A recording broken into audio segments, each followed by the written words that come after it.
నమస్తే మూడాఫ్ ఆంధ్రకు స్వాగతం. టీటీడీ ఉద్యోగుల్లో అలజడి. కూటమి ప్రభుత్వం కొలువు తీరిన తర్వాత ఇక అన్నీ మంచి రోజులే అని వాళ్ళు ఎన్నో ఆశలతో ఉన్నారు.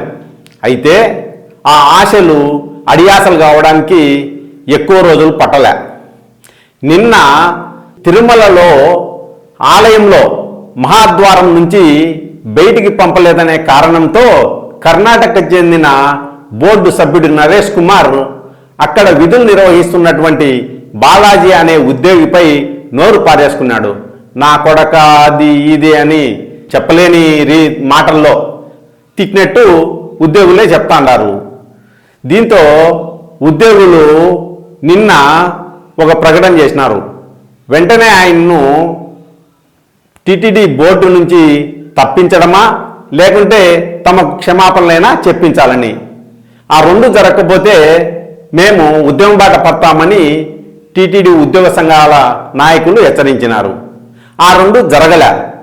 ఈ నేపథ్యంలో ఈరోజు తిరుపతిలో టీటీడీ పరిపాలన భవనం ఎదుట ఉద్యోగులు పెద్ద సంఖ్యలో ధర్నాకు దిగినారు.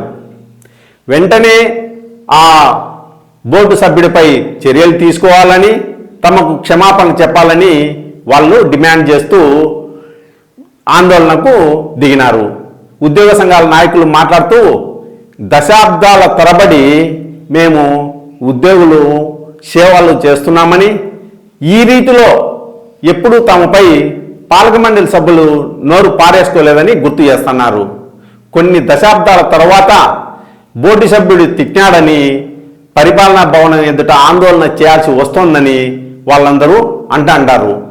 ఈ పరిణామాలపై కూటమి ప్రభుత్వం కూడా కలవరపడుతోంది. ఇప్పటికే ఆ బోర్డు సభ్యుడి తీరుపైన విజిలెన్స్ విచారణకు ఆదేశించినారు. ఆ విజిలెన్స్ సంస్థ ఎలాంటి నివేదిక ఇస్తుందో చూడాల. మొత్తానికైతే టీటీడీ బోర్డు సభ్యుడిపైన చర్యలు తీసుకుంటే తప్ప ఉద్యోగులు చల్లారే పరిస్థితి కనిపించలే. మరి బోర్డు సభ్యుడిని కాపాడుకుంటారా లేదంటే ఉద్యోగులకు అండగా నిలబడతారా అనేది కూటమి ప్రభుత్వంపై ఆధారపడి ఉంటుంది. చూడాలి ఏమవుతుందో. ధన్యవాదాలు.